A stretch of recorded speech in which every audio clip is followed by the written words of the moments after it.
राधे राधे दोस्तों, आज के दिन हम आपको सुनाने वाले हैं श्रीमती राधा रानी के जन्म से जुड़ी विभिन्न रोचक कहानियां। तो चलिए बिना किसी देरी के जानते हैं कि किस तरह से हुआ था राधा रानी का जन्म। दोस्तों, राधा रानी के जन्म से जुड़ी पहली कहानी ये है कि मथुरा जिले के गोकुल महावन कस्बे के निकट रावल गांव में वृषभानु एवं कीर्तिदा की पुत्री के रूप में राधा रानी ने जन्म लिया, जो कि हम सब जानते हैं। राधा रानी के जन्म के बारे में कहा जाता है कि उन्होंने माता के गर्भ से जन्म नहीं लिया था। उनकी माता ने अपने गर्भ में वायु को धारण कर रखा था। उसने योग माया की प्रेरणा से वायु को ही जन्म दिया था, परंतु वहाँ स्वेच्छा से श्री राधा प्रकट हो गई। श्री राधा रानी जी कालिंदजा कुलवर्ती निकुंज प्रदेश के एक सुंदर मंदिर में अवतीर्ण हुई थी। उस समय भाद्रपद का महीना था, शुक्ल पक्ष अष्टमी तिथि थी, अनुराधा नक्षत्र था, मध्याह्न काल 12 बजे और सोमवार का दिन था। उस समय राधा जी के जन्म पर नदियों तक का जल पवित्र हो गया था। संपूर्ण दिशाएं प्रसन्न एवं निर्मल हो उठी थी और उनके जन्म के साथ ही इस दिन को राधा अष्टमी के रूप में मनाया जाने लगा।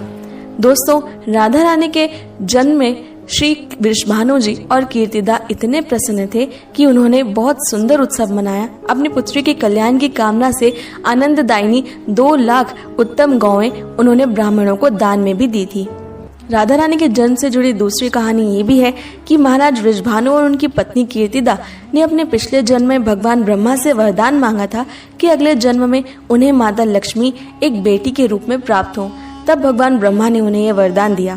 एक दिन जब वृषभानु जी एक सरोवर के पास से गुजर रहे थे, तब उन्हें एक बालिका कमल के फूल पर तैरती हुई मिली, जिसे उन्होंने पुत्री के रूप में अपना लिया। राधा रानी जी श्री कृष्ण से 11 माह बड़ी थी, लेकिन श्री वृषभानु जी और कीर्तिदा को जब ये पता चला कि श्री किशोरी जी ने अपने प्राकट्य से ही अपनी आंखें नहीं खोली हैं, तो वो इस बात से बड़ा दुखी हुए। कुछ समय पश्चात जब नंद महाराज की पत्नी यशोदा जी गोकुल से अपने लाडले श्री कृष्ण के साथ वृषभानु जी के घर आती हैं, तब वृषभानु जी और कीर्तिदा उनका स्वागत करते हैं। यशोदा जी कान्हा को गोद में लिए नन्ही सी राधा रानी के पास आती हैं। जैसे ही कृष्ण और राधा आमने सामने आते हैं, तब राधा जी पहली बार अपनी आंखें खोलती हैं। अपने प्राण प्रिय श्री कृष्ण को वो एक टक देखती रहती हैं। अपनी प्राण प्रिया को अपने सामने एक सुंदर सी बालिका के रूप में देखकर श्री कृष्ण भी बहुत आनंदित होते हैं, जिनके दर्शन बड़े बड़े देवताओं के लिए भी दुर्लभ है। मनुष्य सैकड़ों जन्मों तक तप करने पर भी जिनकी झांकी नहीं प्राप्त कर पाते, वे ही श्री राधिका जी वृषभानु जी के यहाँ साकार रूप से प्रकट हुई थी। राधा जी के जन्म से जुड़ी एक कहानी और जानने को मिलती है। वो ये है कि एक बार सूर्यदेव ने राधा रानी को अपनी पुत्री के रूप में प्राप्त करने के लिए घोर तपस्या की। तब कृष्ण उनसे प्रसन्न होते हैं और राधा रानी को पुत्री रूप में प्राप्त करने के लिए उन्हें वरदान दे देते हैं। द्वापर युग में व्रज के रावल गांव में एक बड़े ही महान व्यक्ति थे, जिनका नाम था महाभानु, और उनके कई पुत्र थे, जिनमें वृषभानु उनके 5वें पुत्र थे। वे सूर्यदेव का ही अवतार थे। बाद में वृषभानु के विवाह कीर्तिदा से हुआ। विवाह के कई वर्ष बीत जाने पर भी उन्हें कोई संतान नहीं हुई। फिर एक बार किसी ने कहा कि कात्यायनी देवी की पूजा करो, वो तुम्हें अवश्य ही संतान प्राप्ति करवा देंगी।